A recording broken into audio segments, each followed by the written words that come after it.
AT&T shut our internet down. T-Mobile shut our internet down. Starlink, finally. But Starlink has plenty of problems as well, which I'm going to share with you in this video as well. I'm Tom. And I'm Cheri. And we're EnjoyTheJourney.Life. I wanna run in wide spaces, fly like the wind in high places, rushing like water on my face, with your hand in my head. Ooh, I wanna dance into the morning, kiss you like you've never been kissed before me. I would go anywhere you wanna go, with your hand in my head.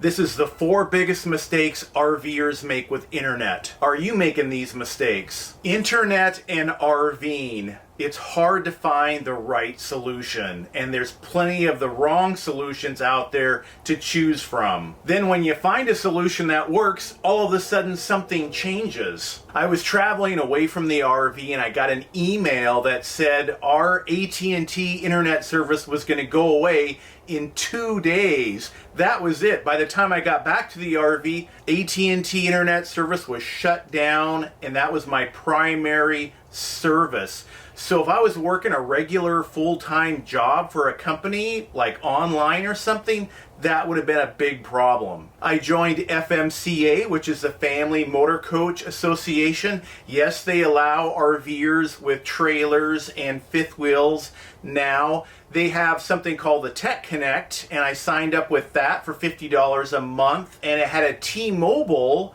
internet plan, and a few weeks after I signed up for that and got started with the service, it got shut down as well. Starlink, finally. But Starlink has lots of issues as well. So here are the 4 biggest mistakes RVers make with internet. But stick around for the end of the video because I have solutions to a lot of these mistakes. And also I will share our current solution for internet and how much it costs. And the first mistake RVers make with internet is thinking Starlink is the one and only answer. But like I mentioned before, Starlink has many issues. The number 1 problem with Starlink is trees.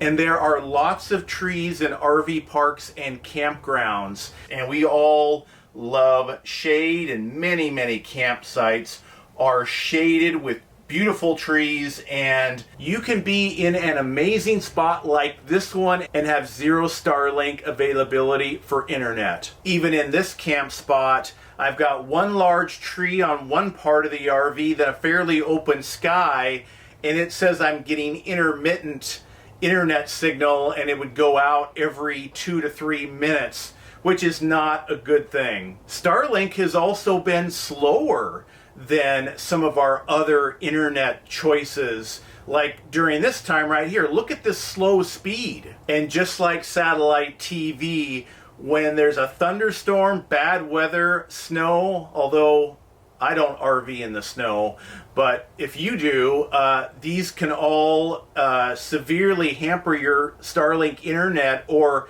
shut it down entirely. Starlink stopped working in this storm. Another problem with Starlink potentially is there is a fight brewing between Starlink and Dish Network. Apparently they're fighting over the 12 gigahertz bandwidth, and if Dish Network wins, that means Starlink satellite internet will basically become unusable. And I think Dish Network actually has the rights to it, so Starlink may be on kind of a weak footing here. Now, the second mistake RVers make with internet is not having a backup source. There is not one single solution out there for internet that will be up 100% of the time in all camping areas. Let me say that again. There is not a single one solution, 0 solutions out there that will have 100% uptime in any potential campsite you could be at. So what does that mean? Well, if you're a part-time camper, like many of you, and you don't have to work, maybe you don't require there to be internet service. Maybe streaming TV, Netflix, Amazon Prime, stuff like that is not important to you on a camping trip in the evening. So whether you have it or you don't, it's not a big deal. Then one solution might be fine, because when it works, great. When it doesn't, maybe no big deal.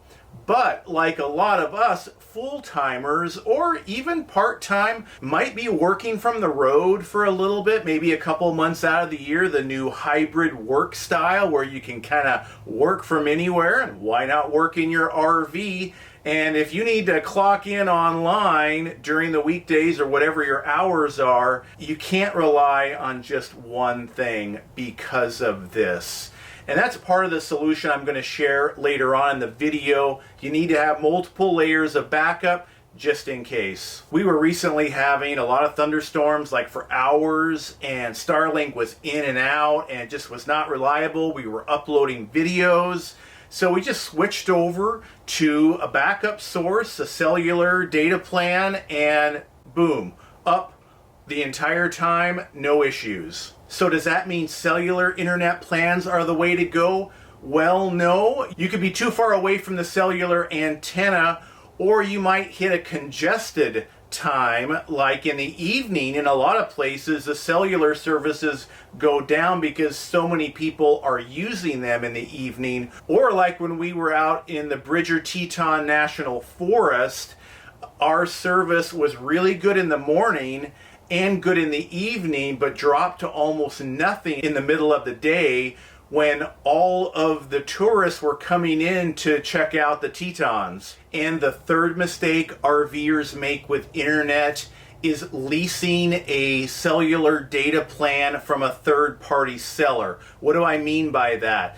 These are not cell phone companies. These are actually maybe a large corporation that has a grandfathered unlimited plan, and what they do is they have access to additional lines so they can make a little side hustle money by leasing them out to you. However, recently the cell phone companies have been cracking down on that practice. So just know, if you go that route, which lots of the plans out there are through these third-party sellers, that it could get shut down at any time. Like here's the hotspot from T-Mobile from FMCA, and I only had it working for a few weeks before they're like, nope, we're shutting it down. So just be aware that could happen if you are using a third party to get your cellular internet. And the fourth big mistake that RVers make with internet is showing up at an RV park or campground and expecting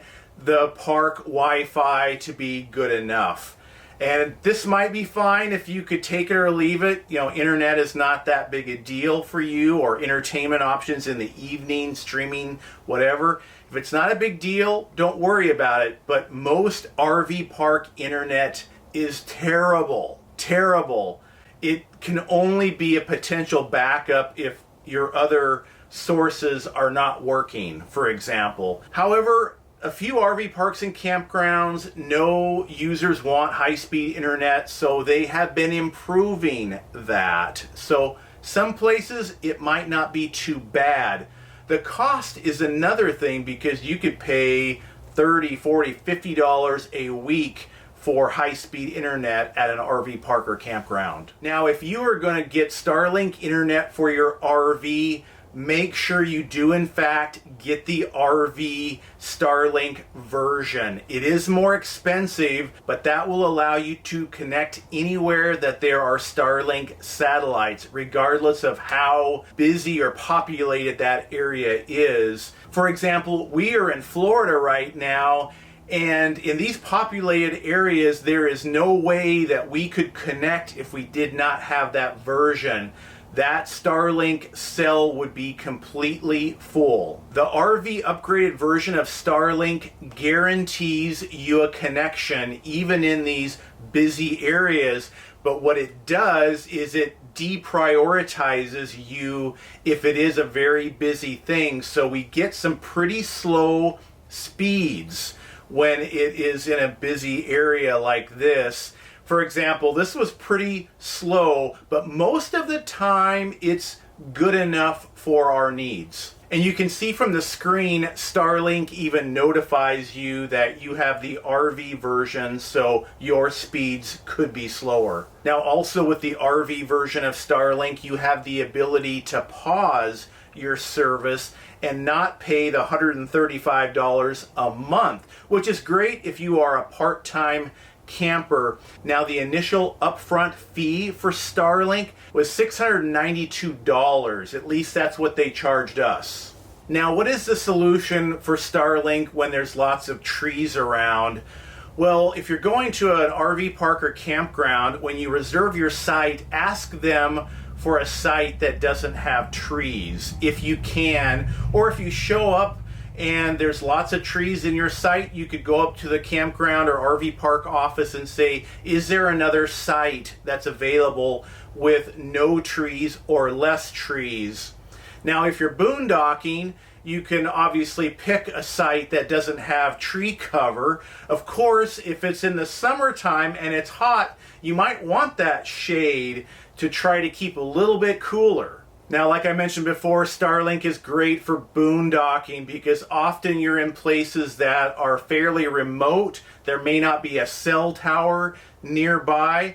And also that means that if there are Starlink satellites available, you probably don't have much competition for the bandwidth. For example, here we are with Joshua and Elizabeth Webb from Rooted Off Grid, and we're in the Teton National Forest here, and also down near Tucson, Arizona. And we made several other videos about Starlink Internet with them, and we will put those down below and you can check those out as well. Be sure to hit the subscribe button because we have a YouTube short video coming out about how to set up your Starlink RV Internet fast and easy, and that's going to be a video less than a minute long. For those of you that say I talk too much, LOL. Now, if you were going to go the cell phone carrier route for internet, I would go with the solution that we are doing right now. What is our current solution? Well, Starlink is number one. It is high speed, unlimited, and there's no throttling anywhere unless it's, again, because of the natural causes I've already mentioned, or if you're in a really busy, congested area. So that's number one. What is our next backup? Well, it is still actually FMCA. When T-Mobile said no, they actually went to who? You guessed it, at&t actually is now providing the FMCA Tech Connect plan. The price went up a little bit to $60 a month, and they sent out a new hotspot, and this actually gets you 75 gigs of data for that $60 a month. But it says in congested areas they may slow this down. Now, I have not experienced that yet, but I will certainly let you know if that does happen in the future. But keep in mind, this is only a backup, so I feel like that 75 gigs is going to be okay for us. Now, what I'm going to do is take the card out of here with an adapter and put it in our main router here. This is the PepWave, and what we do is we can put up to 2 different cellular cards in the back here. It can be at&t, T-Mobile, Verizon, it doesn't matter. This connects to our mobile mark antenna, which is on the roof of the RV. And this is, again, great for boondocking if you're farther away from a cell phone tower. It really helps to boost that signal. So that's the PepWave solution. And I just have to get the adapter to put this at&t card in here. And if you want to check out the PepWave solution, it's the Speed Demon bundle. I will put a link down below so you can check it out. Now, we do have a third layer of backup for internet, and that is our mobile hotspot right on our cell phones. Each of us gets 40 gigs per month with the current plan we have through at&t. Now, I have had to use that in some of these situations, like when my other at&t plan got shut down. That was a third-party plan. This is direct through at&t cell service.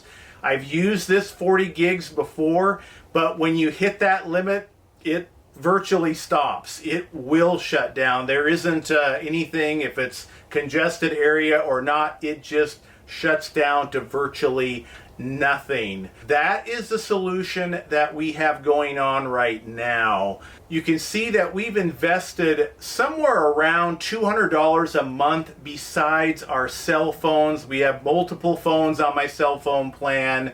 So roughly right now per month, besides cell phones, we are paying about $200 per month for RV internet. And I feel like that is going to pretty much 99.9% of the time we are going to have internet when we need it, and it will be high speed. Now here is our next RV internet video.